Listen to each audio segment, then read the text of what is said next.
So you let me know when you're ready to go. Okay, we are recording. Great. Well, good afternoon, everyone. Thank you so much for joining today. And for some of you coming exactly on time, some a few minutes early. We're really grateful for that. This is our third of the Bloodwater webinar series, and this is coming through our new initiative, the Leader Collective at Bloodwater. I'm really pleased that we are having this part 1 today and part 2 next week, a special double header series on fundraising and resource mobilization, which was a topic in high demand from all of the partners. I would like to, without further ado, invite our guest speaker and introduce him to you all this afternoon. Mike Mushilwa is a fundraising strategist with extensive experience in resource mobilization, strategic and business planning, social enterprise, governance, and organizational development. Mike is the founder and was the chair of the Kenya Association of Fundraising Professionals for 16 years until early 2020. He is one of Africa's leading resource mobilization consultants with 29 years experience. Mike holds a degree in economics from the University of Nairobi.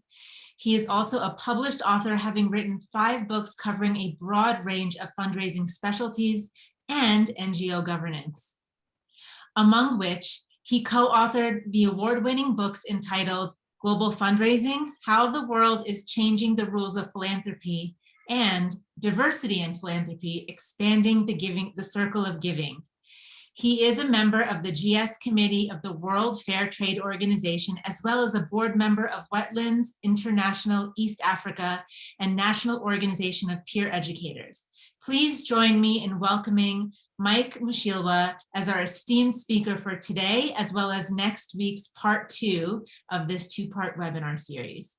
And with that, I pass it over to you, Mike. Welcome. Okay, thank you very much, Nadia. So I've been fortunate to have met some of you in the previous years, people like Wilfred and Judith and Jean, amongst others, the others that I look forward to meeting, Gordon and others, in being able to talk about this whole topic of resource mobilization. And as I speak wearing different hats. I've been in the position of starting and running organizations, one of which Nadia has mentioned, the Kenya Association of Fundraising Professionals, which is sustainable without relying on donor funding. WFTO Africa, the Kenya Association of Alternative Trade, amongst other organizations. I've run others such as Kick Trading and Kick by extension. I've been on boards of several others and still am. I've been a consultant, again, working across various fields, be it health, education, tourism, and so on. So I'll be looking at this thing very pragmatically, and I want us to have a discussion on it. So it's not going to be theory, it's going to be looking at the whole thing about having the resources that help us to generate, help us achieve our vision and mission. And in doing so, this week we will be focusing on different ways of being able to get money in.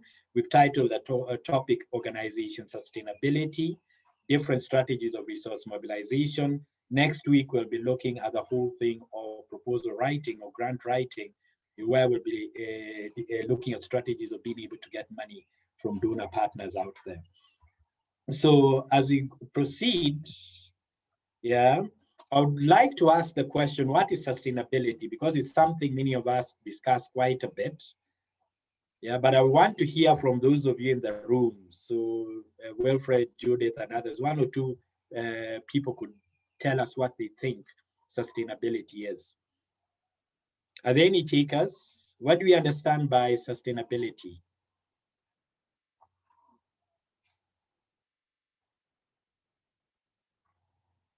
Are you still there?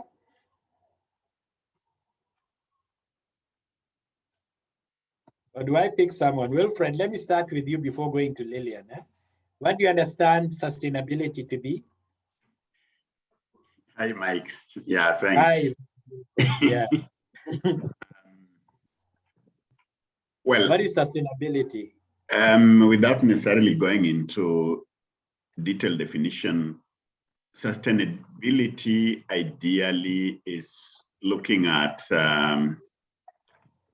approaches in which an organization or an institution is able to carry on its activities beyond regular funding, and therefore putting systems and structures in place that can make the institution run with as much as possible minimal, normal funding, and ultimately probably without funding. And that really, there's a lot that goes around if you were to take that direction. But the B part of it, from my understanding on sustainability, because when it comes to community development programs, sometimes I always say there are things that can be sustained, or activities or interventions that can be sustained, others cannot be sustained. Then in that context, the other aspects of sustainability is to diversifying funding, to have multiple funding so that as some end, some come in, and so there's no gap. Okay. Yeah, that's a good definition. Thank you very much. Lillian, are you there? Thank you, Mike. Lillian, yes, I'm there. Yes. Yes. What do you understand sustainability to be? I'm a finance personnel, so let me tell you what sustainability is with financial language. Yeah. And in a few words, I would say it's the ability of an organization to be able to start, to grow, and to maintain business. To start, to grow, and to maintain business. Yes. Start, grow, maintain business. Eh? Yes. Okay, thank you very much, Lillian. Lastly, Pauline. Pauline Ambrose, can you hear me? Hear you. Thank you. Yes. To me, I look at sustainability as a way of meeting the needs during the implementation and ensuring there's a continued process even after the funding. So it continues, it doesn't stop even if the funding ends. Eh? Yeah. Yeah, so thank you very much then again, Wilfred, Pauline, Lillian. And virtually then a simple definition, and of course there are different ways of defining it, would be sustainability is the organization's ability to deliver and sustain its programs and operations and the fund it generates. So it's much wider than just the money that you get from donors, but also the funds or resources that it's able to generate internally are something that contributes to sustainability. And it reminds me of a discussion I was having with a CSO last week. And you're seeing a lot of organizations had collapsed. And we got very deeply into it. And he said, because there's no funding, then people had closed their doors. And the next question I asked him was, just because then there's no funding and you happen to scale down, let people go, and there's nothing really to do, does it mean then you have collapsed?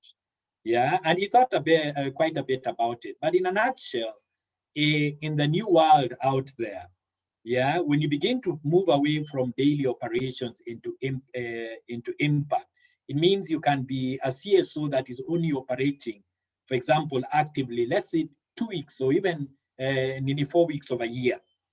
So your job, for example, is to get 100, your mission is to get 100 girl child, or young girl students into school.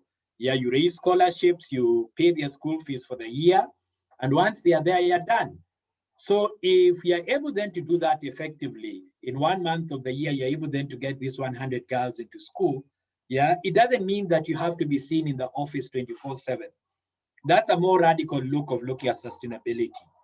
The other thing is going back and saying, COVID has come, maybe funding eased out, you're not operating, you seem to have gone down a bit, but it does not mean that you'll not awaken again in future. It doesn't mean you're dead. And if we are looking at the analogy, in northern Kenya, the drier arid lands, like my friend was from, Hassan, is yes, drought comes and you see vegetation disappear and it looks very dry. But once it starts raining again, then the vegetation comes up, and you even wonder whether you are in a semi-arid or even desert area. Yeah, so just because then the organization's activity is scaled down does not mean it's dead and it cannot reemerge later on and continue with its activities. Yeah, but it brings us then to the three questions of whether CSOs can really be sustainable, yeah, if and how they can be sustainable, and if not, why. So can CSOs be sustainable? If so, how? If not, why? Eh? And Gordon, allow me to pick on you. Eh? Do you think CSO sustainability is possible? In a way. In what way? I believe if, as Mr. Wilfred said, if they are, maybe say it is an organization that depends on funding. If they diversify their ways of getting the funds, and maybe locally also be involved in some income generating activities that can sustain beyond the funding opportunities, then I believe the CSO can be sustainable, because it's all about the funds that are coming in. If they can find various ways of getting the funds. Yeah, so various sources of getting funds, and you can diversify that and use the term resources. Yes. So that looks at actual cash money or funds as well as the in-kind support that you can get. Okay. I don't know whether Jane has settled. Jane, can I pick on you? Great seeing you after many years. Jane Wadhome, can CSOs be sustainable if we are there? Yes, yes, they can. They can. How can it? Yes. Yeah. In what way or how? I think as Gordon has just shared. Yeah. Diversifying your funding and also having some income generating activities, and then spreading your donor funding base so that you're not just stuck on one single donor dependency. Yeah. Okay, great. So we are going to be looking at different ways of funding during this discussion, and in the back of our minds, let's think about two people are picked on. Yeah, one is James Mwangi, the other is Michael Joseph of Safaricom. And if James Mwangi was running Beacon of Hope, or any of our other organizations out there, how would they think? Yeah, what ideas would they use to make our organization sustainable? I want you to keep that at the back of your mind. If Michael Joseph, current chair of Safaricom, came to run the organization, be it Beacon of Hope or any other organization that is represented here, how would they run it? And it's always interesting looking at the views of leaders, especially very entrepreneurial leaders from the business side, and getting their perspectives on how they would drive business in our thought, as opposed again to looking at the NGO way of doing it. Because for some reason, we tend to practice what I call a lot of incest, because we keep to our own. And we've been relying on activities that, our way of business has not changed in 40 years, is we've missed out on a lot of opportunities, including the whole thing of technology in being able to make our organizations more sustainable. But I want to note also that when you're looking at sustainability, it's not patchwork, it's not an add-on, it goes back into the DNA of our organizations. It must be an integral part of our DNA. So you might be thinking about sustainability, but if your processes, procedures, systems, and so on, staff, mentality, and mindsets does not support sustainability, it'll never happen. And the threat is always, again, with organizations such as our own, that traditionally have been reliant on donor funding. And it becomes harder for those that are used to getting huge amounts of funding to make that transition into alternative ways of making money, because they've been used to one way of getting those resources in. But one thing that we like talking about again is the development myth, the lie, where you go out as CEOs, as program staff, and the organization team in general, and you find a problem out there in the community. And there's always the belief that this problem can only be solved by the government, by a donor agency, and in the minds of the communities on the ground, the NGO So whenever there's a flood, whenever there's a crisis of any kind, whenever people are hungry, yeah, they'll be looking out and asking for government, donors, and NGOs to help. And NGOs in turn then think that those problems can only be solved by traditional donor funding, which is not true. And it is a myth. And it is important then, yeah, to be able then to overcome that barrier if we are going to look at other ways of being sustainable. And in this case, if you look at agriculture, for example, if I go out into a field, for example, in Kakamega, go out to a community and I see a great potential for horticulture produce, and I tell these people they can make a lot of money from it. Why do I need grant money to make that thing work? Why can't I get a loan? Why can't I get equity? Why can't we start a social enterprise, a cooperative, a business that exploits that opportunity out there? Yeah, so the whole dependency on traditional aid funding, which again tends to be the easiest way through, yeah, to push our development activities, has actually turned us into aid addicts. And at this stage, maybe it is interesting to note, if you look at the whole issue of challenge funds, because we've got into a point where donors, either individually or collectively, are throwing out a lot of opportunities to raise money through challenge funds. So it's competitive, anyone can compete, yeah, be they individuals, be they institutions of different kinds, be it CSOs, foundations, universities, name it. But the people who are winning a lot of those things in Africa are young people, yeah, who don't work within our sector at all. They're not in development at all, yeah, but have the ideas to be able then to put together a strong document that is not tied down to our old ways of doing business. And they also have the time to invest in it. They're not doing it late at night like some of us do. So the result is a lot of these challenge funds are being won by people who are the most unlikely candidates. And those are the people who are going to change our landscape if we are not careful. So again, we insist it's a state of mind. It has to be engineered into the sustainability strategy of the organization itself. And in it, then we need to start thinking like the James Wangis. And I mentioned James Wangi a lot because I remember one time, and I might have discussed this with some of you who have interacted with in the past, when I was in Aleke Dondo's office off Kilimani Road. And Aleke was introducing he had been recruiting his successor, who's going to be the MD of the KREP group. And Aleke had been providing microfinance to organizations going back to 1986, when KREP was initially kicked off with American, then British funding, and they became a very successful organization in quotes. Yeah, but I asked then Aleke, what is the difference, between KREP, Faulu, Kenya Women Finance, and Equity Bank, and by extension, of course, Family Bank? Why is it that they've done so well and you people then seem to still be struggling and trying to learn the ropes? And Aleke looked around and he told me, Mike, I don't know.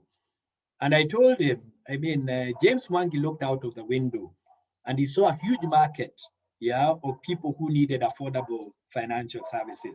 You looked out of the window, you saw a lot of poor people who needed to be helped. If you are out to help poor people, the kind of interventions and strategies and mindsets you need are very different if you're seeing an opportunity that has to be sold. Yeah. Today, Equity Bank, which was a microfinance institution, yeah. Today, Equity Bank has more than 14 million members. Yeah, my bank, ABSA, formerly Barclays Bank, when it celebrated its 100th year anniversary, about 3-4 years ago, only has 740,000 customers by extension. Yeah, one has grown from a microfinance organization, a poor circle in Muranga, into the largest bank in the region, yeah, by assets and profits, yeah, while the others still struggle to get along. So for us as CSOs, that whole thing about changing mindsets, yeah, being able then to look at things from a different number of views will become critical.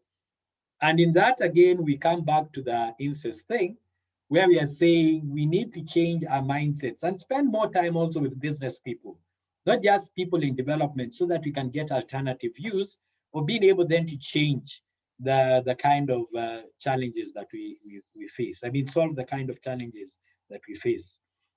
But I want to then spend the next hour or so just focusing on different ways of raising money out there that is beyond the normal grant proposals that we're used to sending out, and in which some of you have actually been active, because I know people like Beacon of Hope, for example, would have tried out things like with the schools and so on. But let's just discuss and see where we're able to get with this.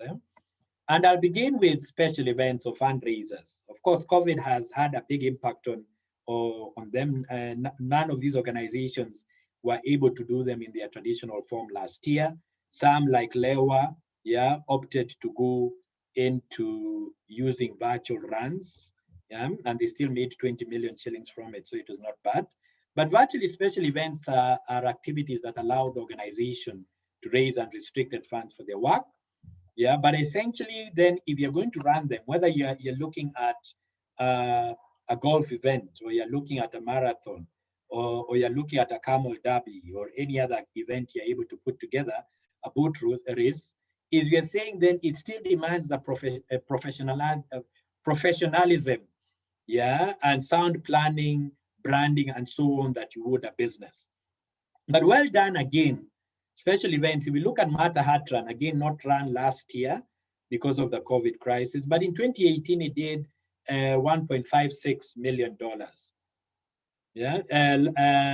Last 2019, they had been targeting 200 million. I don't know how well they did. Rhino Charge did 1.69 in 2018. They did about 1.8 in 2019. Maralal Camel Derby did 1 million in 2016.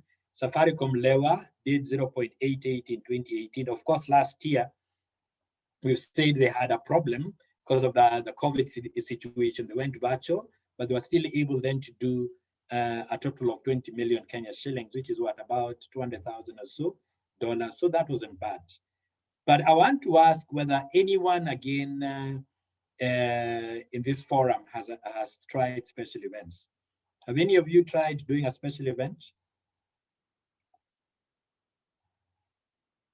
Is there any organization that has tried, or any individual that has tried?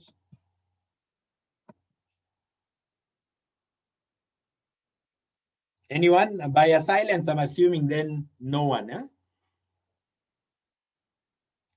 Is it something that is doable? Dan, is it something that is doable?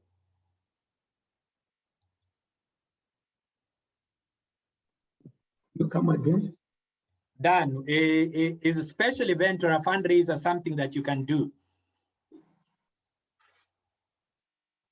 Yeah, yes, it's something that could be done.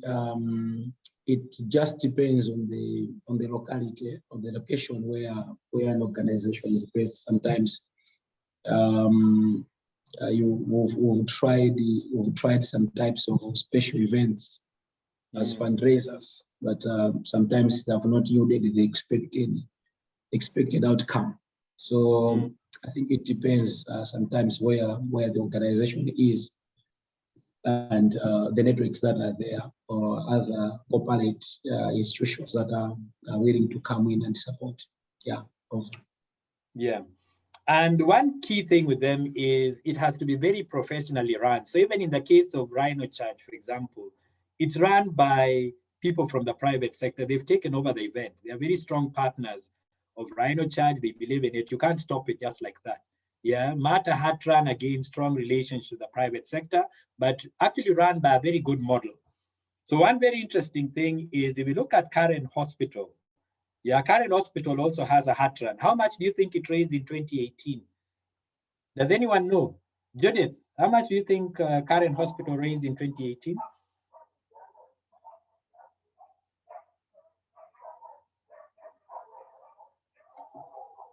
Judith, are you still there? Maybe she can't hear me. Joseph, can you guess how much Karen Hospital raised in 2018? If you don't know, just guess. The Karen Hospital Hatran.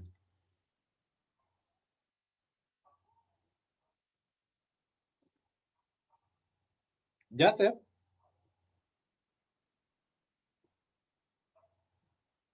Okay, I assume he's not there. Wilfred, are you still there? Yes, I'm there, Mike. How much do you think Karen Hospital Heart Run raised in 2018? Wow, I might not have the figures. Just guess. But probably they raised more than what they raised in the previous year. I can't, I don't have the figure to mind. You're taking a shortcut. But interestingly, I mean, Karen Hospital is associated with the very rich people, so including former President, His Excellency Kibaki. But they did Kenya shillings 6 million in 2018, which was an improvement over the 4 million they did the previous year. So that answers Wilfred. Yeah, but nothing close to what Martha Hatran raised that year, 156 million, yeah, shillings.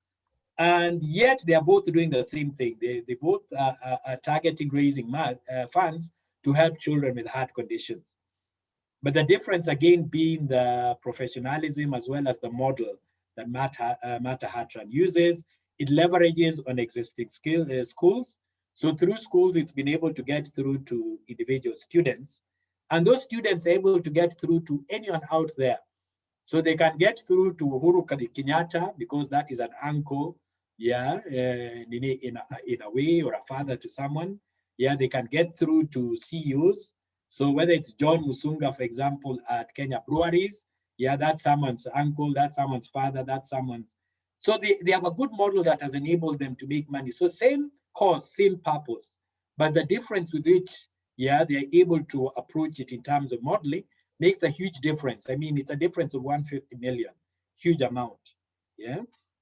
So it's something that you can make money from, but again, you're saying it has to be very professional. A number of you I know, Beacon of Hope, and in this case, as well as Wilfred. I know Wilfred, your former organization, Omega, yeah, had run the child-headed household campaign. But again, campaigns are a very effective way of being able to raise money again, if well organized and targeted. Last year, due to the COVID problem, the president set up the Kenya COVID Fund committee that was able to raise 1.6 billion as of the end of last year, again, largely from the corporate sector. But again, campaigns are different from fundraising events because they tend to be quite short. So they can range anything from a few days to as much as 3 months or so, but they'll be focused on being able to raise money for a particular cause. So some of the famous ones again include a Mili for Jadudi, yeah, which was to help procure brain surgery in India that raised $74,000 or 7.4 million over 4 days, yeah, against a target of 1 million. Yeah, and I mean, the money had to be raised in 2 days. It was an extremely successful campaign. And what is amazing about this campaign is it had no budget. So it was done virtually overnight, 2 days. Yeah, the target had been surpassed actually within the first 24 hours. Yeah, there's no budget to it. There are 2 people spearheading it, Biko Zulu and Zawadi Nyongo, and behind them, of course, Jadudi's friends, 15 university students who kept on tweeting and networks, and it showed just how much money can be raised. Bring back Zach home again, 0.3 million or 73 million Kenya shillings over 60 days. Unfortunately, there was a helicopter crash that claimed the late Ojode, yeah, and Saituti and others, which took focus away from the campaign, but that was still commendable. Westgate, over 2 weeks, you're looking at 150 million or 1.5 million dollars. Kenyans for Kenyans, again, 1 billion over 1 month. Initially, they thought Kenyans couldn't give 250 million, but that was surpassed, yeah, within a 1 week period. So again, have great potential, but if you're not focused, and one thing that we have learned over time, and especially in my engagement in the Year 2 process. Year 2 has been an interesting domestic resource mobilization-based initiative run by the Aga Khan Foundation over the last 6 years, because then the people who you've expected to raise the most, that is organizations that have many staff, established systems, procedures, good brand name, have not raised as much, with the exception of Kenya Women, I think. Yeah, Kenya Women Finance or Eco Holding, and now Eco Holding. Yeah, the people who normally raise more money are those that have very few staff, even are struggling to get resources, but are hungrier, more organized, and more willing to try new ways. So in a way, then organization culture, if you're using campaigns, yeah, your organization culture of being dependent on the bigger amounts of money that the USAIDs, for example, or the UK AIDS give, can be actually a barrier to you maximizing your potential over this. You'll come out and you'll feel that I'm begging because people are giving me 100 shillings, 500 shillings, 300 shillings, a few will give you 1,000, 2,000 or more, yeah, which many organizations management will tend to look at as begging. But again, if you look at the Milifu Jadudi, for example, yeah, much of the money that was given was between 200 and 500 shillings. But because they're operating around a crowd, you're able then to activate a large group of people out there to support your campaign. Yeah, social enterprise. I know Beacon of Hope used to use this through the fair trade movement. I don't know whether it still does. Jane, do you still have your trading thing with the World Fair Trade Organization?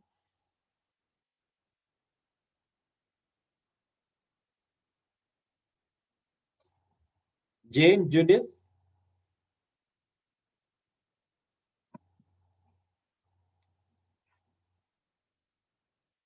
Hello? Jane?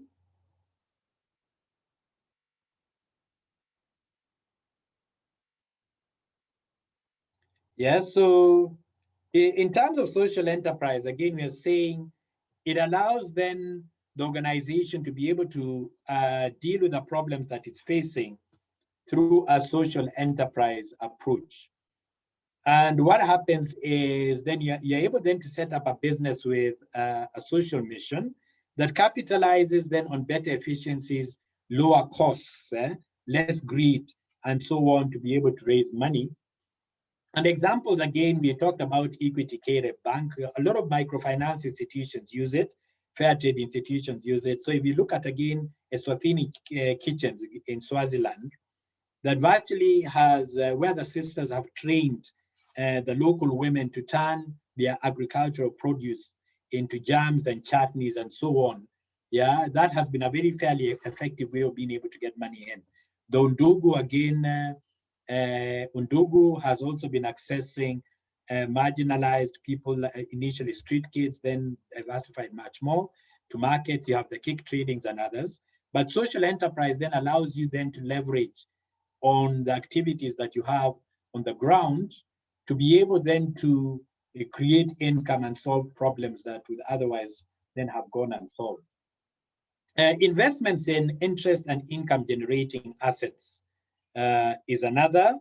Again, we tend to sit on a lot of money in our current accounts. And I remember in the fundraising association activities, when we invite bankers in, is they'll be shocked that we would be sitting on money in current accounts when in real fact, they tell us in the banking world is if you put money even into the bank for one day, you'd be able to negotiate and get money. So I know when you are dealing with people in the microfinance sector, they were very aware of this. So I remember again, one of them who I used to know quite well, Ben Nobala, would be picking up calls and calling Cooperative Bank, KCB Bank, yeah, Barclays to see then how much are you going to give me? I've got this amount of money coming in. I don't need it for 3-4 months. Yeah. What are you going to give me for this money? Yeah. What are you going to give me as interest in this money? And eventually they would end up putting it in the organization that offered the most. Yeah. But organizations that have been able to use it quite well include also KCDF, the Kenya Community Development Fund, that again has a very versatile way of investing its funds. Ratransi Trust, yeah, that supports thousands of students every year in university and college, again, based on an endowment fund that was set up many years ago and the investments that it makes, as well as real estate. Ford Foundation, Rockefeller, again, rely on the earnings they get from shares, bonds, and so on to be able then to support development activities out there. Yeah. Are we together till there? Lillian, are you there? Yes, we are. I am here. Are we together? Yeah, we're there. Thank you. Pauline, are we together? Yes, I am here. I'm listening. Yeah, so that whole thing, again, money comes in, and our finance people, I know Lillian, you told me in finance, is your money in fixed accounts? Yeah, is it in current accounts? Is it earning the maximum possible interest where the donor allows it?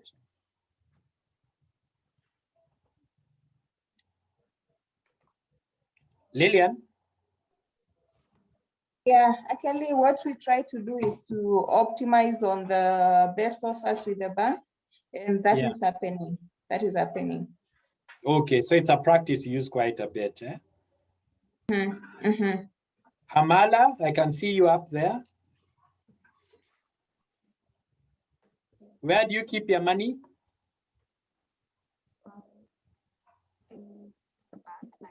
Sometimes when donor asks if we need to create a separate bank account, then we create a separate bank account and we put it there. You put it there, but are you then able to maximize the interest if the donor allows it? What do you mean maximize the interest? Okay, so that is one thing then finance needs to be looking at. It's one thing to raise money. It's another thing then to be able to plan effectively, to be able to increase the amount of money that comes from it. And then if we have a reserve policy, I don't know how many of us have any reserves. Yeah, Lillian, do we have reserves?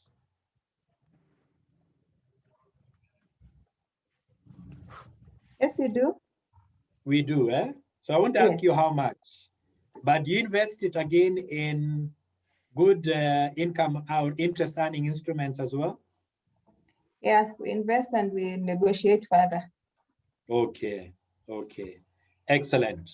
So another way again is real estate, because when you look at a lot of organizations, depending again on where we are, is we tend to invest quite a bit of money, paying rent. And that whole thing about paying rent and stuff is one of the things that really compromises as sustainability. And I don't know whether any organization here has its own premises. I know Beacon has. Does anyone else have their own premises? Yes, we do. Which organization is that, sorry? FOCAD, Dan, in Malawi. Okay, Dan. So you do, eh? Yes. Great. Do you use it alone or do you rent it out as well? Sorry? Do you use it alone or do you also have provision to rent out space to other organizations? No, currently we don't let out space. We just using it as our own. Or use it as your own, eh? Yes.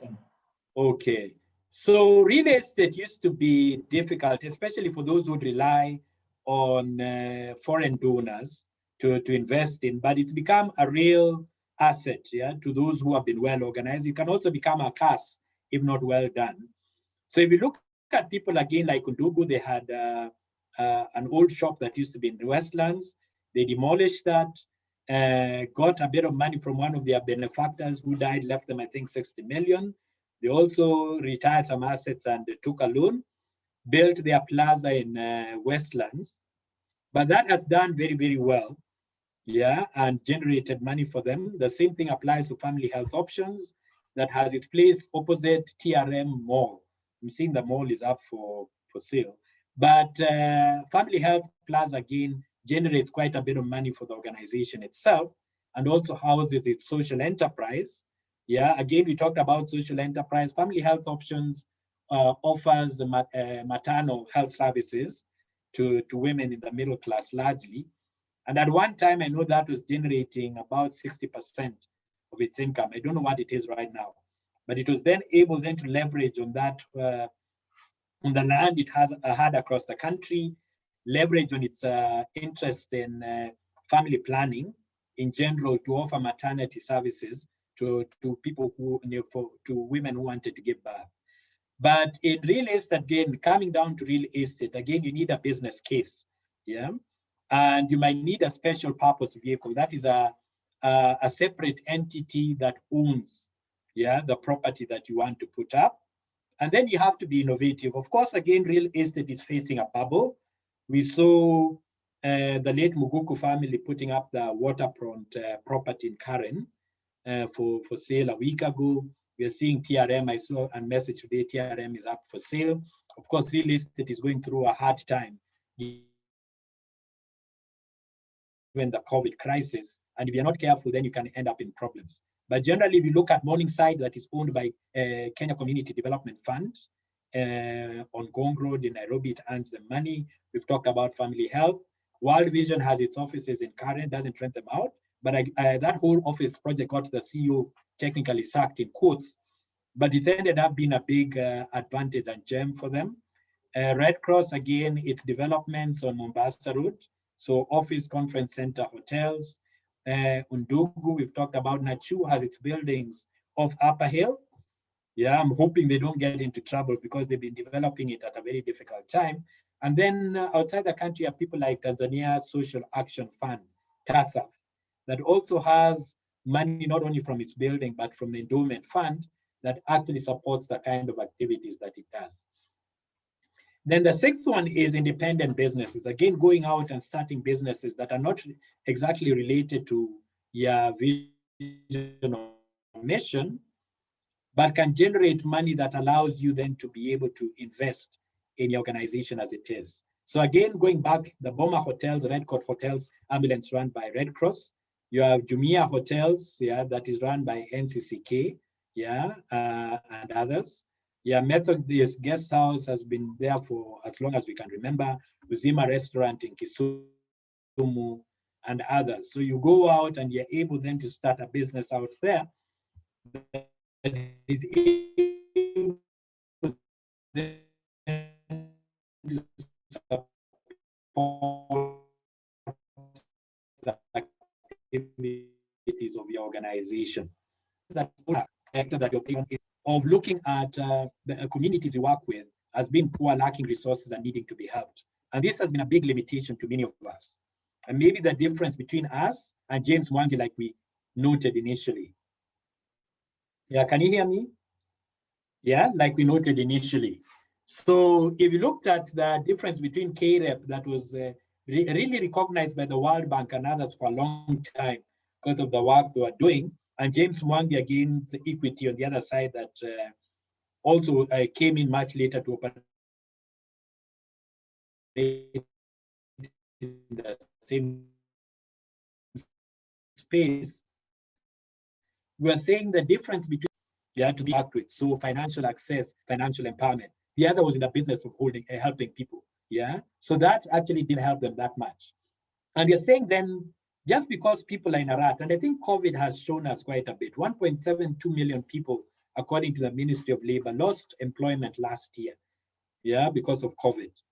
But the same thing could have happened to any of us. If we lose employment or we are not paid, yeah, we'll not be able to cater for our housing, our kids will be thrown out of school, we'll not be able to take care of our healthcare. So lack of opportunity can push anyone from a point of comfort to one of poverty. So being poor does not mean that you don't have the intelligence, the skills, the resources to be able to make a difference.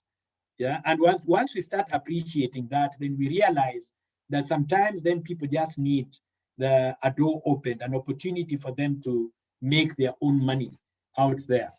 And one of the examples that is popular, and I've shared this with some of you in the past, yeah, is the whole thing about the Nairobi Central Business District Association project that was run by Kisia when he was town clerk. No, when he was still working with the Nairobi Business District Association at that time. And Nairobi had a big problem with street children. I mean, they would mug people, they would threaten you with feces and so on. And the town also lacked the adequate sanitation. Toilets were a problem. So if you needed to go into a toilet, they were filthy. You had to cater with, you had to take a face-off with thugs at night. Yeah, they were uncomfortable. There was everything wrong with them. They were not even enough. So FCBD had been fighting with the Nairobi City Council for a long time to provide toilets, but had not been successful. So they eventually sat down and agreed then to partner to be able to provide these services. So the City Council donated its toilets, NCBDA did the renovation, and then they trained street children to be able then to manage these toilets. And the rest is history. I mean, the street children were able then to turn it into very successful businesses that still run till now. In fact, 2 years ago, we saw the mafias in Nairobi fighting to control these toilets because they're huge money makers. It's become a serious business.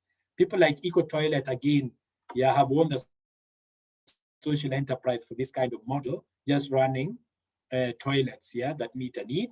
You no longer see feces on Nairobi streets when you're walking during the day because no one had to help themselves in the dead of the night.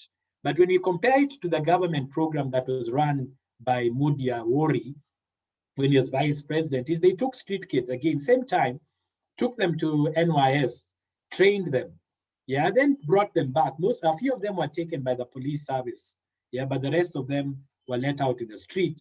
And what we saw was much more efficient mugging developing as a result. So they had been trained on all the skills that policemen are trained on other than the use of ammunition or guns, and were more effective in mugging us. And some people would say, they were giving us Ngeta very effectively. So two approaches. The business model works till today has been very successful, generating money to the point that street gangs want to control it. The other one died a long time ago with no impact. The typical government NGO approach. There's another I came across many years ago called Bamako Initiative, and I was doing some work for Futures. And this again looked at, was there when the HIV crisis had emerged and was at its peak, and people living with HIV were really being marginalized. And what it acknowledged that time is the cost of medicines was very expensive, in rural areas or in rural towns. And it aimed to reduce the cost of those pharmaceuticals to a point that they became more affordable. And what it did was to interfere with the value chain. So it worked with communities, trained them on how to run a pharmaceutical business. The community then was able to buy drugs from the nearest large town or from Nairobi. And they discovered that the Panadols, for example, that would be sold for 10, 15 shillings, depending on what you're buying, could be bought from people like Meds at a few cents. So they were able then to get drugs much more cheaply into the community pharmacies that then sold them very cheaply to the community, including those suffering from HIV/AIDS, and provided a 5% discount to home-based care workers, again, who would visit and help those people who are bedridden, because again, it was long before the time of ARVs, thus helping them again earn a living. And in actual effect, one of the things it achieved was to reduce the costs of drugs because the existing pharmacies had to drop their prices in order to remain competitive. So again, looking at these two different approaches, we are saying that sometimes then, yes, there's a problem in the community, but getting a donor to fund an initiative that then collapses when the donor funding ends is not the only solution that is out there. So the Bombolulu workshops that work with people with disabilities, again, gets to work with them in producing products that can then be sold and help sustain them again in Bombolulu, their jobs, their education, and so on. Kazuri Beads that works again with the girl child, so people who've been jailed, teenage mothers and others, has been very successful. You'd find the Uvumbuzi Kuku Women's Group again that did well. I'll not get into details. And Kick Trading, very interestingly, that we founded in 2005, after an initial initiative did not do so well. So we had Ziwa Creations that we also pumped in quite a bit of money, but unfortunately it was being run like an NGO and eventually collapsed. So when we noticed then a number of young people dying, we decided then to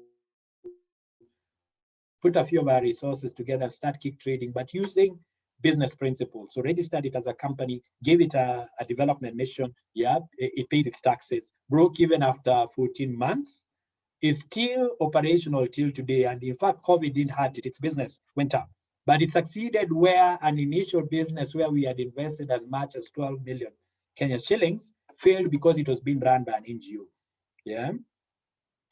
Coming down to issues of cross subsidies, again, it's based on the fact that not everyone that you want to help is at the same status of life. And one good example again to look at is the whole thing of HIV and AIDS. AIDS affects people who are rich and poor. Cancer affects people who are rich and poor. COVID, the same thing. So if you want to go out again and provide a service, The richer clients, if we go back to HIV, for a long time wanted their privacy. Yeah, the poor clients on the other side just wanted the service. So the rich people were willing to pay a fee, yeah, to be able to get their drugs, yeah, or ARVs in secrecy, yeah, without compromising their position in society. Then, yeah, the poor people again had different ideas.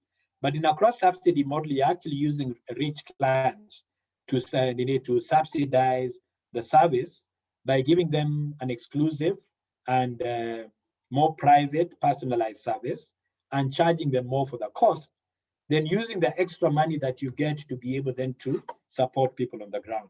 But of course, when you're using this strategy, you still have to be careful not to be accused of issues of favoritism. But again, Kikuyu Eye Hospital and Sabatia Eye Hospitals are examples of this. In Kikuyu, again, there's a special section where people are able then to pay more, but receive a more personalized service. The doctor will smile at you more. Yeah, you will be treated a bit better, but essentially you'll sit on more comfortable seats, but you pay more for the service. Yeah, family health options, again, when you look at the maternity service or clinics they offer, Kenyatta Hospital's private wing, where you have to bribe to get a bed. Yeah, that is again used to subsidize the rest of the hospital. Chiromo Mortuary, yeah, that again is being used to subsidize university education and the university parallel programs. I know they have been facing quite a few challenges ever since we weeded out cheating that is also still going on. Yeah. So is there anyone subsidizing, cross-subsidizing?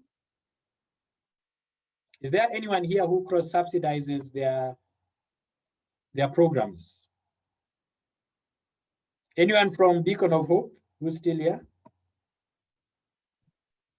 Our vocational training programs, yeah, usually we charge a small fee for the participants that are coming to get trained. Okay.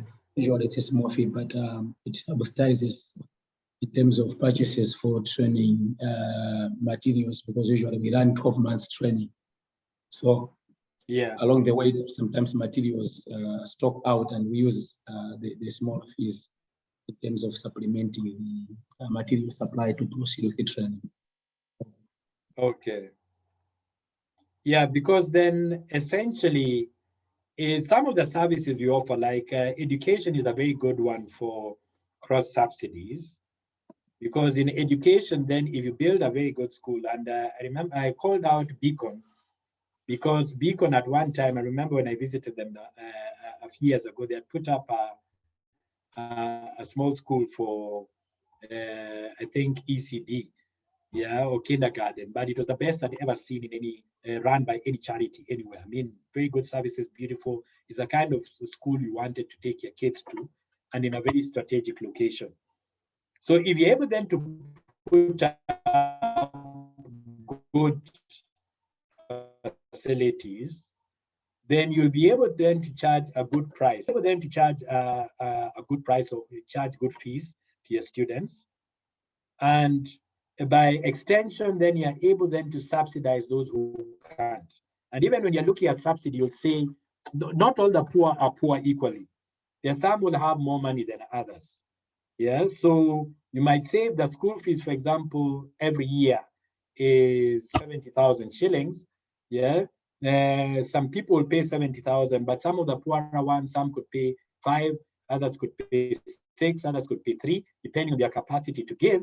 But essentially, you're using the richer students to be able to subsidize the poor ones. And if you get the right balance, yeah, you can have a situation where the school is entirely financed by your richer clientele. Yeah, so moving beyond that, yeah, consultancy again becomes another interesting way in which you can make money. Yeah, because we sit on a lot of skills and expertise that are of interest to other organizations, corporations, CSOs in other countries, donor agencies. So we can often then sell this know-how for a fee. So the Kenya Association of Fundraising Professionals, again, fully supported. It's never raised donor money to support its activities, but has remained sustainable till this day.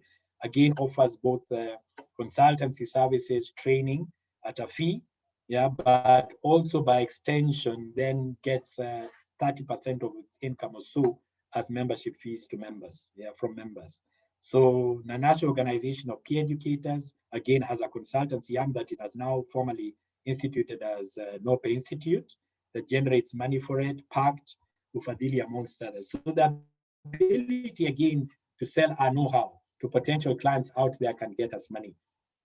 Endowment funds, again, interesting because they've been talked about quite a bit. I tend to prefer real estate myself, but it's where you have a fund on the side, and out of this fund, then you're able to generate, invest it so that it earns an interest or an income, and it is only the income that you spend. You never touch the capital itself. Yeah, and essentially then when you look at examples of endowment funds, KCDF, I know as of 3-4 years ago, had 800 million Kenya shillings in its endowment fund. I don't know what it is right now, but it had put up quite a healthy fund. Ratansi Trust, again, this one runs into the billions that allows it to be able to do what it does. And Eastern Arc Mountains Conservation Endowment Fund has 14 million. Its target is to get to 30 million US dollars. And what it does, once it gets there, it says it will be fully able then to carry out its activities into millennia based on the incomes from those reserves alone. Membership, yeah, again, can be interesting for those who can put it down because it allows you then to get a certain amount from the a core group of people to support your services every year. Yeah, but essentially then you have to be sure that you're providing value for money and valuable services that they can capitalize on. And examples that use it, I've just mentioned the Fundraising Association, yeah, but by extension then others like Nature Kenya, Uvumbuzi and others rely on membership to push the activities. Yeah, but again, the whole thing about providing value for money becomes very important. Related to that is Friends of the Organization. Yeah, Friends of the Organization strategy then is a bit different because if you're not set up as a membership organization, you might still be able to tap into the benefits of membership by putting together a group of organizations that support your case, like has happened to Nairobi National Park or Nairobi Arboretum or Karura Forest, amongst others. So they could be individuals, they could be companies, they could be institutions. But these are people who support you, believe in you. They'll give you a certain amount every year. There can be people then who raise money for you every year. And one organization that has also used it very well has been Thomas Bernardo. In fact, I should have mentioned them earlier because this is one organization that Thomas Bernardo of Nairobi, Langata Road is a great example of an organization that has taken great strides towards sustainability. It has a friends group that generates it used to generate 200,000 to 300,000 shillings per month. I don't know what the current figure is. Has social enterprises, several of them. An amazing story. I think if I have time, I might talk about it a bit more. But it's able then to generate about 70% of its income from social enterprises, from friends, from meetings with clients and various things, from corporate support. Yeah, and only 30 to 40% of the money it requires in any given year over the last few years has come from a conventional donor. Yeah, partnership with government, again, for those of you then based in Kenya, yeah, devolution provides opportunities to work with county governments, but also the main government. And increasingly then, as our countries become lower middle income countries and gradually graduate to middle income countries, government can provide us with a lot of in-kind resources, sometimes financial resources. So if you look at an example of Red Cross, 40 million shillings from African Development Bank, again, ADB had wanted to give this money to the government and the government said, no, yeah, give this 4 billion shillings to Red Cross, they can do a good job. We remember Red Cross also being given 1 billion shillings 3 years ago by the government to build houses and resettle some of the people who had been affected by floods. AMREF, where its headquarters sits, again, good example of an organization that has its own offices and has also leased out and developed also, conference facilities and even a university out of that land to generate income. That's a good example. World Vision, again, I remember doing some work for them last year, and they had a commitment from the county government of Nakuru to give them 40 million every year for the next 3 years. So I don't know whether that has continued in the face of COVID challenges. Yeah. Publications, again, act. So you have knowledge, you are able then to package it and sell it. Raffles and competition, again, Kenyans especially like betting. So we see how much SportsPesa used to make. There was a time when it was at its peak, it was doing 4 billion shillings a month. That was the story. Yeah, so people are betting 4 billion shillings on SportsPesa itself per month, or 48 billion per year. But an example is Amref, that was able then to raise money for its to train nurses on the whole and traditional birth attendants, so to support safe baby delivery.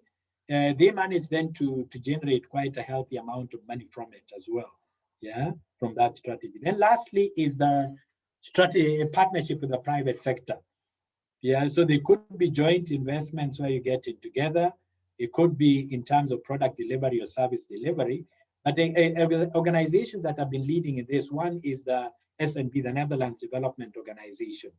Yeah, that has become so good at work with the private sector that a number of the things, when they are looking at building equipment, amongst others, is being supported by the private sector. Actually, again, that partners with Safaricom, that gives it money to take water projects. KCDF, that was doing real estate development with private sector, the opportunities then to be able to push at that level. So those are what I wanted to share, but I want us then just to open up in the remaining time, yeah, to discuss them a bit more. So do we have any questions? Do we have any input at this stage? Are these things workable in your organizations? Mike, if I can jump in, there's a few questions that have come in the chat. We have one here that says, how is social capital a critical enabler for financial sustainability, especially in weak enabling environments or where CSOs have limited connections? So just repeat it again. How is social capital? How is social capital a critical enabler for financial sustainability, especially in weak enabling environments or where CSOs have limited connections? Because essentially, I think let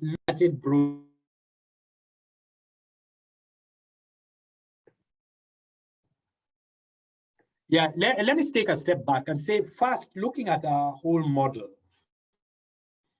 is we've had partners, for those of us who've been here for a long time, on the ground for a long time, we've had the opportunities actually to build strong connections to private sector, government, communities. Yeah, had we then been more engaging. The problem is with traditional donor funding is we've tended to report only to our donors.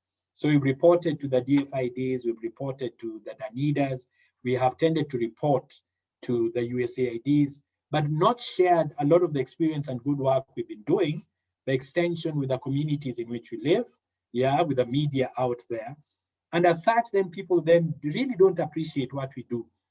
But also because of the traditional animosity we had with the private sector that we accuse, especially large corporations, that we tended to look at as the causes of some of the poverty that we faced, is we did look for areas that we could work together. Either we were fighting each other or trying to bring each other down, but never really maximized on that. But I would say then, in the environment that we live, when you begin then to look at the whole thing of social capital, looking at it both in terms of goodwill and the resources that are there, I would say then a weak enabling environment brings both challenges and opportunities. Challenges from the fact that it is more difficult to get off new ideas off the ground or get things done, or even convince people within our own organizations to be able to support things. Because one of the things that is also underestimated is the whole thing about resistance to change. And I've come to the realization myself over the last few months is we'll sit down in a training like this, for example, discuss a number of things. People get great ideas. But when they go back into the organization, then they have to actually convince the people they find there. So be they co-workers, be they top management if they're not the CEO, be they the board if they don't have that much influence over the board, or even if their CEO completely actually trying to convince staff that undertaking a particular course of action then is the best way to go forward. So that whole resistance of change actually is a bigger, within the organization, is usually a bigger problem for us when it comes to enabling environment than the external environment itself. But I think looking at it from the ground and the kind of environment we're dealing with, the impact of COVID, the emergence of social enterprise, yeah, it's easier to get innovative ideas off the ground now than it ever was in the past, because people are open to whole new ideas. So I hope at least I have answered part of it.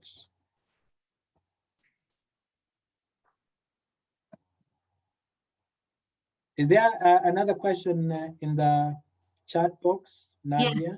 In the chat, there was a comment / question or clarification. It would be important to clarify the difference between sustainability of CSO as an institution, and then in parentheses, admin overheads, and sustainability of services and activities that is heavily dependent on resources.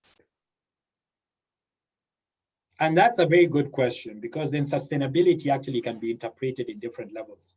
Yeah, one is work, yeah, or activities. And if I look at my own experience, is when I was running CAKE in the 90s, yeah, I left CAKE in 2002. But in 1998, we had started an initiative on the water hyacinth. And one of the things we did at that time, there was a great focus we took in working with young entrepreneurs who are just getting into business or who are in business to take over aspects of the value chain, as well as communities to be able to do things. So we're working on getting ourselves out.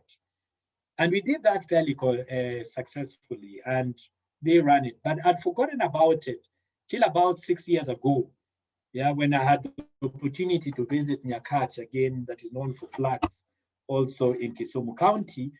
And I found these 220 people who are still implementing a project, yeah, that we had started many years ago. The donor had stopped funding it in 2002.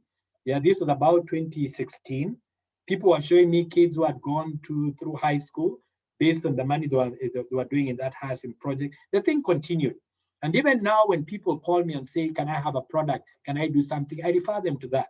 The same thing comes down to paper making, yeah, and other social enterprises that started at that time. The work continues. The same thing could be with water. You start a water scheme, yeah, and the women take it on the ground and they're able to run on it. The energy efficient GICO that I think was brought up by Belarive, either Belarive or Practical Action, that again targeted women, but it didn't work because the women didn't run with it as efficiently. But some men in the Juakali sector stole the idea, started making the energy efficient GICOs, yeah, to the cancellation of the NGO, but it is efficient, it's spread, no one pushes it, it's sustainable. So activities can be sustainable, but most of the time, because we have an interest in the institution, we are looking at how do we keep the organization going, how do we keep the staff employed, because we also rely on that income. So institutional fundraising then would depend a lot on the kind of ideas we've talked about today. Yeah, so you need to be looking at endowment funds or real estate, or put in a thing where you have fundraisers. And again, fundraisers, if you look at KWS, they had a thing called Cycle with a Rhino in Nakuru National Park. When the board came in and decided it wanted to shut off the special events it had. So that one, the Cycle with a Wheelbarrow, to Hell's Gate with a Wheelbarrow, with the Sokotomo Marathon. So the board came in and decided that's not your core business, close it down. While they successfully shut down the other two, they had a problem with Nakuru because the community says, we like this event. Yeah, it does good work. And they insisted it must run. So KWS still went ahead with it, even though they watered it down because it had been taken over by the community. Yeah, but that allowed it then to continue getting money from that. So if you want then institutional sustainability, then you need to be looking at two things. One, of course, is a number of the ideas, like I said, that we've discussed today. But the second also has to look at your systems and processes to make them more efficient. Because in my humble view, again, we waste a lot of money. So, for example, flying in boards from all over, some fly them in regionally, even from Europe to come sit in a meeting. In other cases, they are flown in from within the country, Nairobi, or Kisumu, or whatever it is. And this tends to take money. If you look at then the COVID environment that allows us then to sit down and have a Zoom meeting, it eliminates that cost plus the allowances. So those in the private sector have traditionally accused us of having incredible overheads. So they say, I remember again my friend David Kenya, who was working with Standard Bank then, when he came for a talk with many of our members, stating, look, we see people with overheads of 30, even 60, 90% in the development sector, which is madness. For us in the private sector, we get killed or skinned over overheads of 15%. So to be sustainable, our organizations have to be reconfigured. They cannot be sustainable if your overheads are 90%. If your salaries are competing with those of the private sector, if there's a lot of waste and inefficiency, because then every person who wants something from town sends a car independently. I worked with a client 4 years ago, where one of the things the community complained is people are coming to the community, it was around the Mount Kenya region, and they're saying, look, you find this one has come with a van, it has 2 people, they're dealing with water. This other one is dealing with children, a separate car. The other one is doing, so sometimes you have 4 different cars from the same organization, when they could all have fitted in one vehicle coming to the community. So yes, those are 2 levels of sustainability. Well done programs can continue without the organization, which should be the goal. But if you're looking at institutional sustainability in terms of operations, many of us sincerely would not be able to support those costs, unless we have major investments in income generating activities of some kind. But that being said, there's still a huge opportunity to reduce those costs and make us far more efficient than we currently are. That's supporting our sustainability.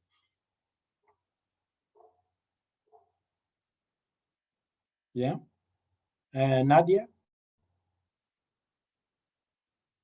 Great. There's no other questions in the chat. Now, unless anyone has any reactions, you can please unmute yourself. Feel free to use your video if the connection is good. And that way we can see one another, hear from one another, and you can ask your questions freely. How much time do you still have, Nadia? We still have about 36 minutes. Okay, that's good time.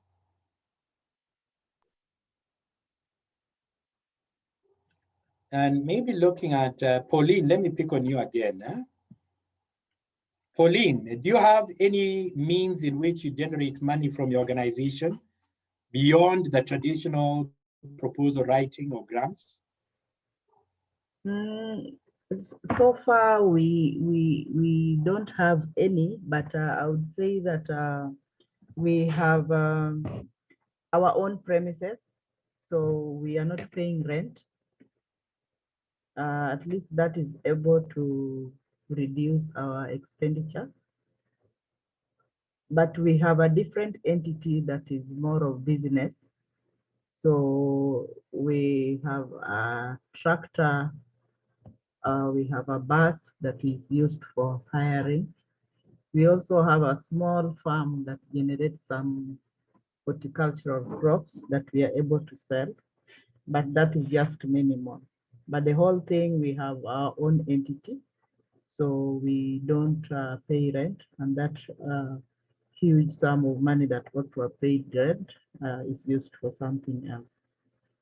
Because we have the bus,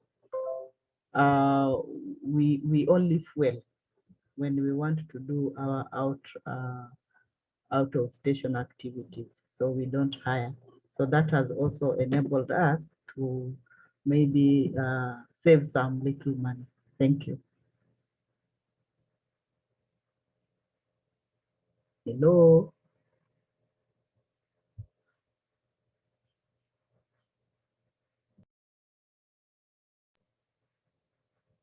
Mike, are you hearing me? I can hear you, Pauline. Yes. So I missed you a bit. My power went, so the router went off. So oh, sorry. It's back Sorry. again. Okay. I was So just I'm back reporting up that here. we basically don't have major things that gives us an income, but I was reporting that we have our own premises. We have our own entity where that is housing our offices. So we don't pay rent. So at least we are able to save.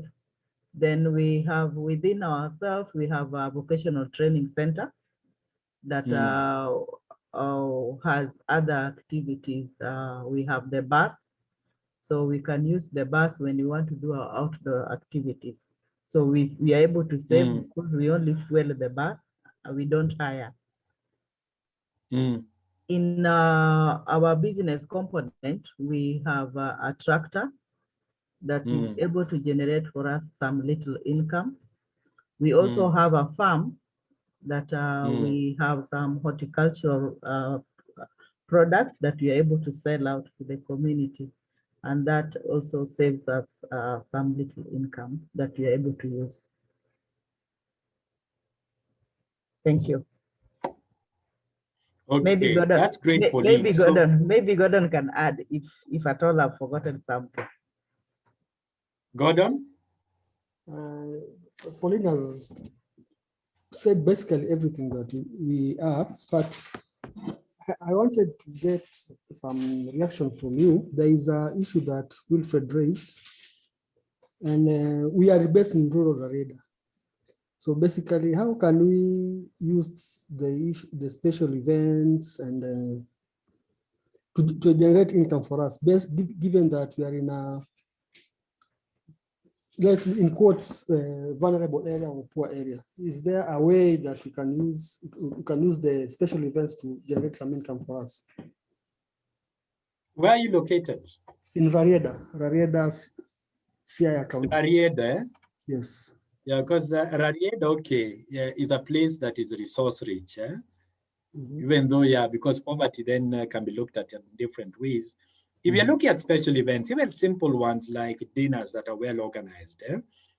So when you start, so when you're looking then at a simple thing like gala dinners, is Red Cross does an 8 million shilling dinner. I know Lewa Marathon organized something about a year ago, and they also made 8 million from it. So well organized, you're getting friends to come in, pay a certain amount of money. Of course, you make a profit out of it, and you're able then to generate some income. You're able to do that in a place like Nairobi without a problem.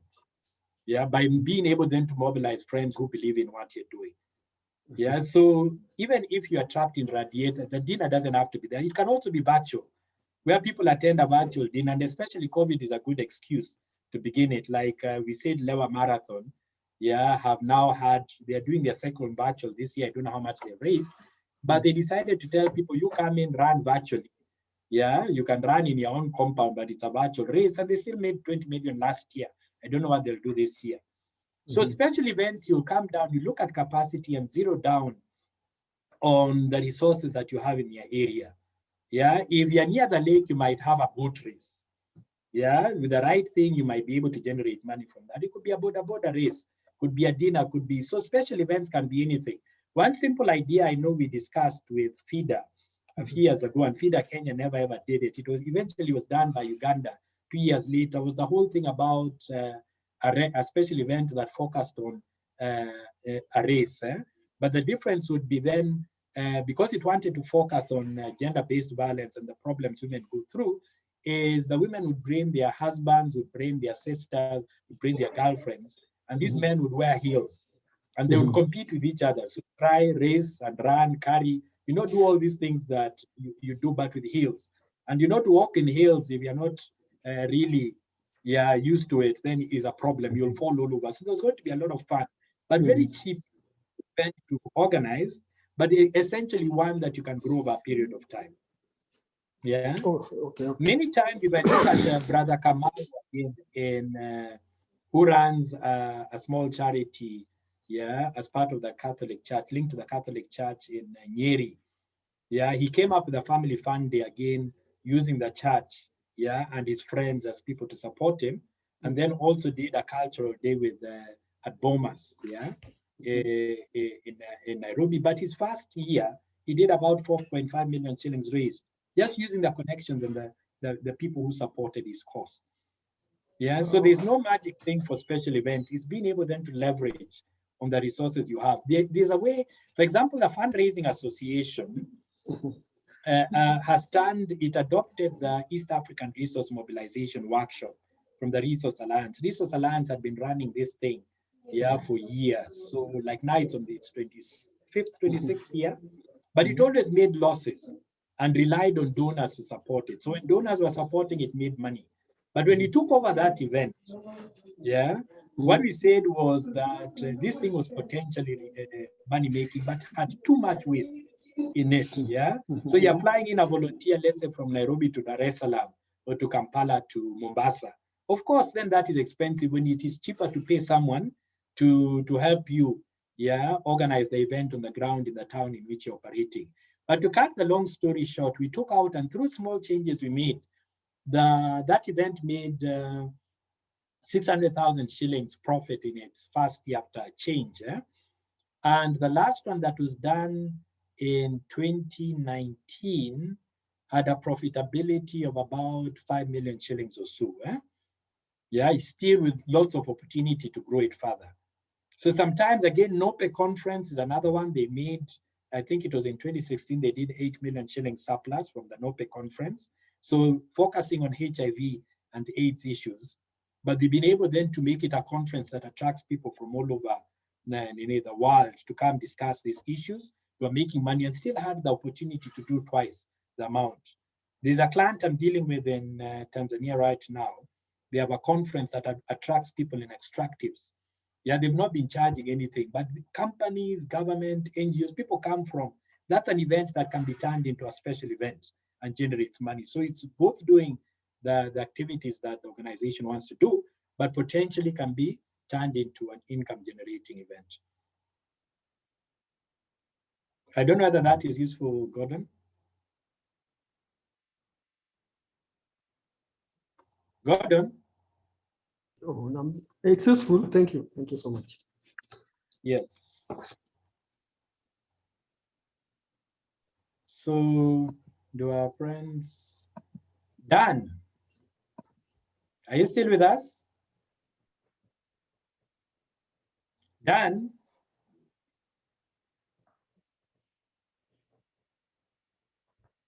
Dan?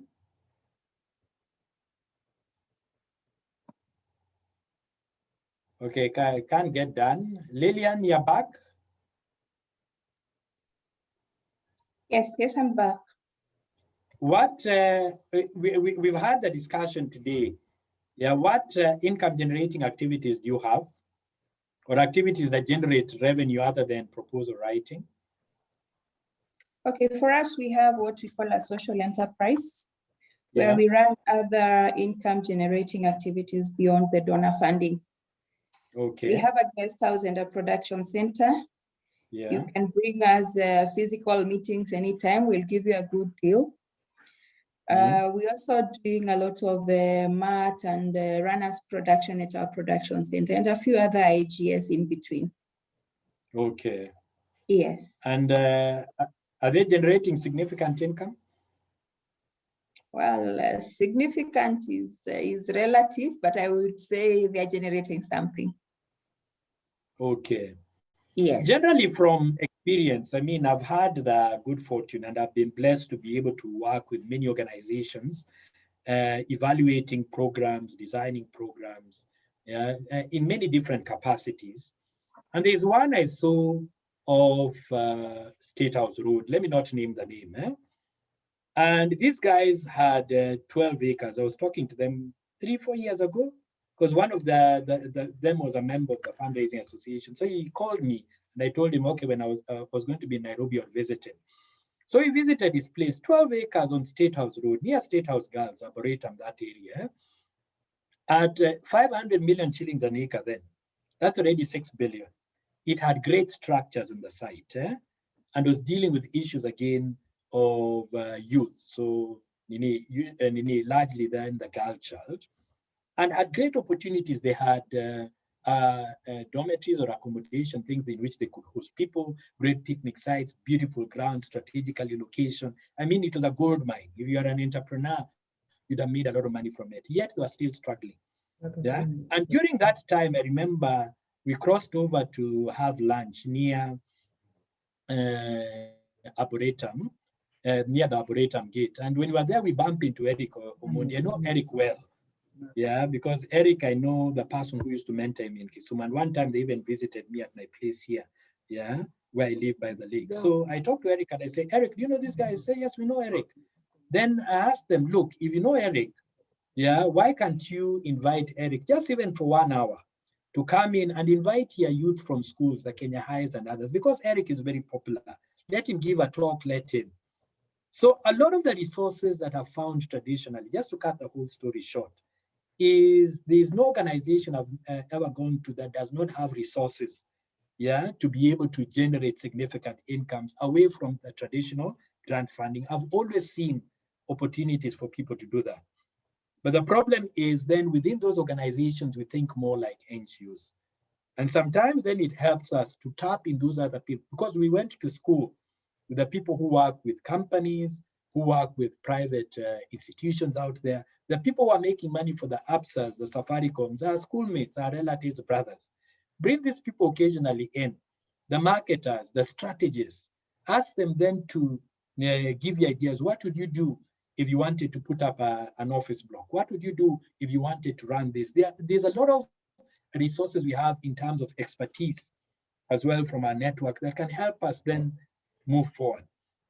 Yeah, but we need to break away from that box. Again, I mentioned the word called incest. Incest in a good way, because I'm saying it is out of talking to other people outside the sector itself. So people in the private sector and other areas. Yeah, so those resources will always be there. And even for those of us doing it, even if I look at Family Health Options Kenya, the ability for them to generate even more money is huge. Yes, they are doing it through their clinics, but there's even greater potential. Yeah, they have a lot of unutilized land and opportunities that can be used to drive income to them based on the resources that they have. Are we together? Jimmy, Katuna, you haven't heard your voice. Yes, it's because I came late. Yes. Then I wanted to hear first what people are saying. Yes. So that from there, then I can see and get the opportunity on how I can come in. Okay. Do you generate any money other than from proposals or grants? We only generate money from proposals and grants. Okay. Yeah. How many donors do you have, if I might ask? Currently, we have only two. Two, eh? Yeah. Which is common again with a lot of CSOs in Africa. Most rely on one or two donors. And even where they might have a few more, then you'll find one or two donors accounting for 90% or more of the income, which means, again, the donor owns you. And it means if the donor stops funding you, then you're in trouble. We are dead. You are dead. Yeah. What kind of activities do you do, if I can ask, Jimmy? About the work we do with the funding that we have? No, just the kind of programs, activities you're involved in. Okay, we do... In 1 or 2 minutes. Yeah, we do hygiene, water and sanitation. Yeah. We do HIV prevention care and support. Yeah. We do ECD, early childhood development. Then there we promote early learning and early stimulation. And school feeding. And school feeding as well. Yeah. And then we are also doing economic empowerment for households, where we are focusing on savings and loans as a means of raising capital for investments. We are also doing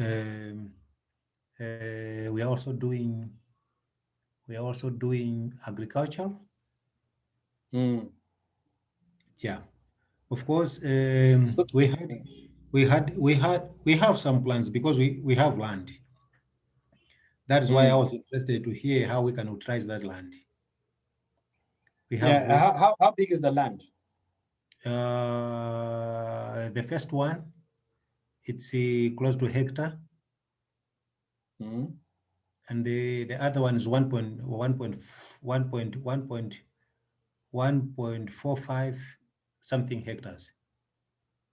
Okay, so it's quite big. In which city? Yeah, this is outside Blantyre. It is located in the district called Neno. It is a new district that was just declared 3, 4, 5 years ago. Okay. It is now a new location with potential that we can do, for example, guest houses. Yeah. Potential to do office blocks. Yeah.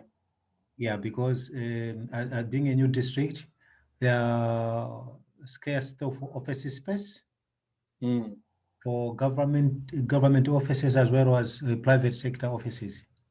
Yeah. So we are in the process of raising funds. Yeah. So that we can have that place developed. Of course. Yes. Again, with a good. Yes, Jimmy. I met some friends, and then I presented this to them, and then they asked me what was the priority that I needed to a priority activity on my list of activities to be done on that land. Then I said I wanted water first because the place is water is a real problem. So we're lucky that these Muslim friends, they have donated a borehole. So there's a borehole now at that place. So that means when it comes to construction, it won't be a problem for us. Yeah, so that's what we have now. Just a question. Do people buy water around that area? Yes, they do. So if you offered water, if you sold water at an affordable price to people, so a fair price, so you'd not be as greedy as such, would you have a good market for it and a wash? The market will be kind of seasonal. Because from September to December, that's when there's a very big water problem in the area. And then being that the place is, the land is situated at the center of the district administration, then there's a government parastatal called Southern Region Water Board offices close by. Yeah. So they are the ones who are connecting people water in their homes and offices. Okay. So during September to December, they have a problem to bring water to people's homes. So that's when people started going about to look for water. So that's the time that we are able to do that. Because the first time that we were constructing servants' quarters, some call the boys' quarters or some sort, for us we were calling it a stores room, and the first one side. We had a problem to find water to do that because we started during that period of time where water is a problem. So we had to go to different places to get water, and then we had to pay at that time. We were paying. It was very expensive. Yeah, it was. So we expect that now we are going to experience the same this time, that people now are going to come to us to buy water. So this is the year that we are going to start to do this. Yeah, generally, when you're in some of the sectors you mentioned, like beginning with water and sanitation generally, there are opportunities to be able to make money from that through sale of water, provision of water, as well as sanitation facilities. So for example, yeah, I don't know that it would be work in Malawi. For example, we mentioned the eco toilets. Yeah, and the toilets people pay a small fee to use in a city such as Nairobi. So the opportunities there, and then increasingly tapping into the biogas that they generate to be able then to provide cooking services depending on where you are, energy services. But also by extension, education, again, for the better off members of our society. One of the mistakes we make as charities is when we develop facilities, yeah, we build a school, we put pit latrines, we put very basic. So many of us honestly would never take our children to those schools. But if you developed a beautiful school, I mean, it'll cost you more, but you came up with a beautiful ECD school, early childhood education, beautifully done, attractive, then you're able then to attract people who want to pay for it. We talked about the cross-subsidy model, but these people then allow you then to, in fact, if you balance it off well, you can have a situation that sustains itself. So as long as you have enough people who are paying a good amount, let's say 60% of the school is composed of people who can afford to pay, yeah, a higher fee, is you're able then to offer scholarships in various amounts, like we said, to the people who can't. And it becomes self-sustaining. What's more, yeah, is you're really helping that child, because children make friends with anyone they have. So you're allowing that child to make connections with people in economic classes, yeah, or social classes that never have had an opportunity to interact with. And those networks then come in to help them in later life. Yeah? Real estate, again, in many African cities, whether you go to Ethiopia, you go to Rwanda, you go to Uganda, Kenya, Tanzania, real estate is doing well. Of course, opportunities for low income, middle income housing, again, there's an opportunity for you to operate there. But essentially, based on what you've talked about, is most of those sectors potentially can generate income. But the thing is then, are you able then, for example, to have a brainstorm? Yeah, and this is not just for you, yeah, but for everyone else, Jimmy.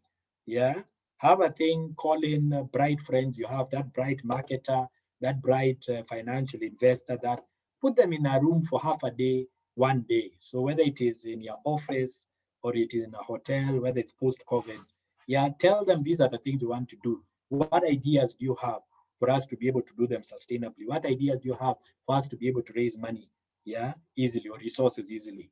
When it comes again to buildings, the amount of material you can get in kind is significant. So roofing materials, paints that are given are donated, windows that are donated, labor that is donated by people who are willing to do it, design services. Again, if we think out of the box, yeah, there are a lot of resources that can help us, yeah, invest in the income diversification strategy or revenue diversification strategy we are looking at with reduced funding on the opposite end of the scale.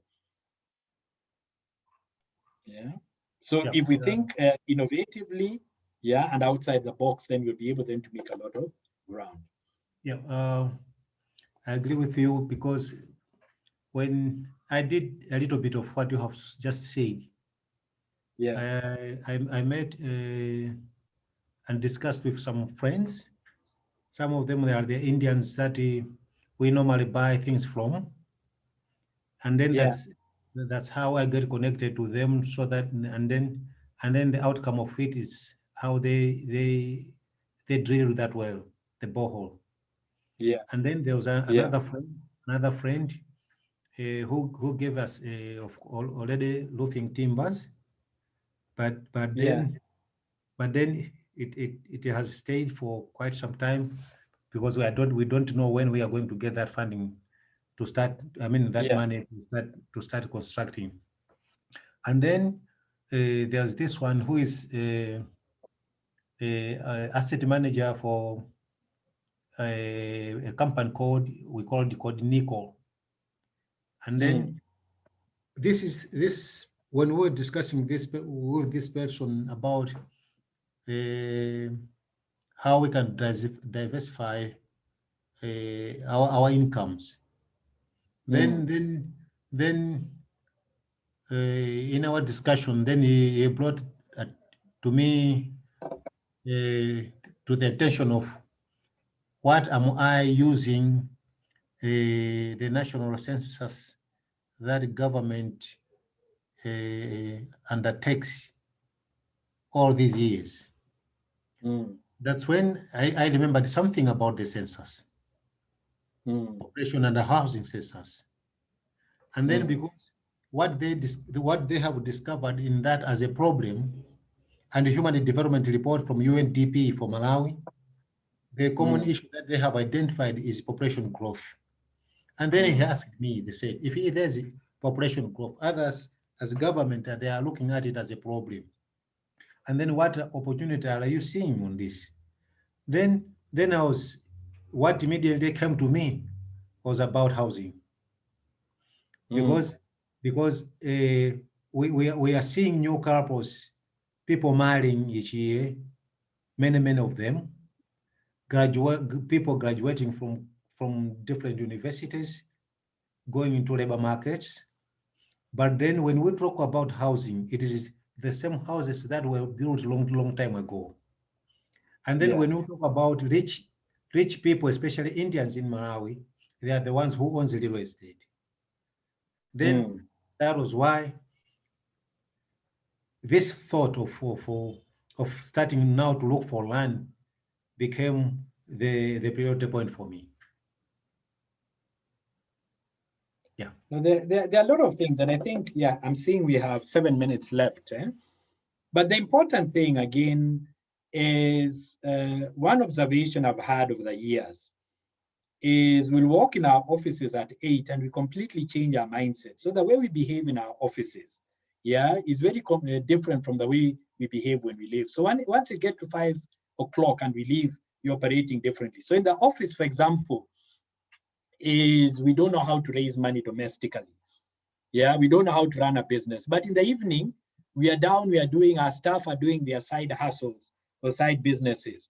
People are raising money, to educate people or to bury the dead or to go into weddings. A lot of these skills are the same, but once we get somehow into that office, the organization culture, and mindsets tend to be limiting. But also because of the realities where very few donors will provide support, for our strategic plans, organization support like Bloodwater does. Very few donors will provide that kind of support. Many of them want to focus on a project and might not even give you all the money for the project. Like we'll discuss next week. Is many of our organizations are understaffed, then we are facing problems of productivity. So our staff are working half the time and are half as productive as they could be. And I encourage all of you to take time just to look at the habits that happen within the office space.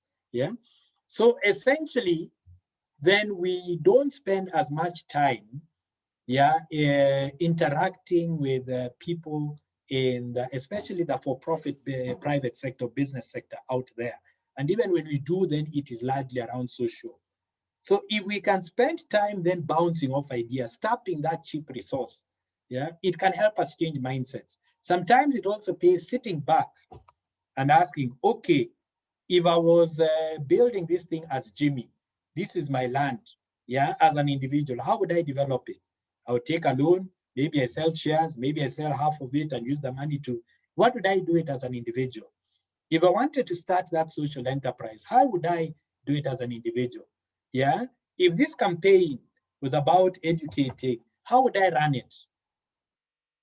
So a lot of those things are with us, but I think the NGO or civil society mentality around us tends to restrict us and prevents us from fully utilizing the opportunities that are there. So just continue thinking out of the box, but out of it is the recognition. Many of us don't want to accept it, but the first beneficiaries of our activities are us.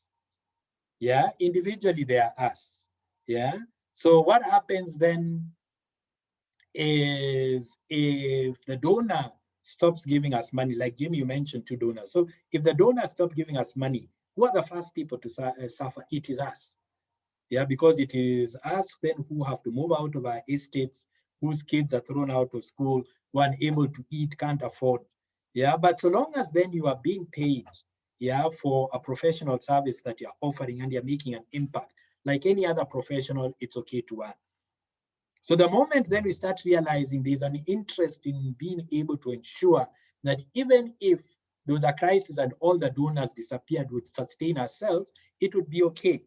I know there are 4 minutes left, but let me end with one actual situation that happened last year. Just last year, just before COVID, I was doing some work for a client, and it was helping them then work through resource mobilization strategies for different partner groups that they were working with.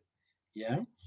And I remember then telling both the management of the organization and the partners that you can have many partners today, because that organization was doing very well. They had a lot of money, doing extremely well and very confident. But I told them something can happen and you lose all your donors overnight.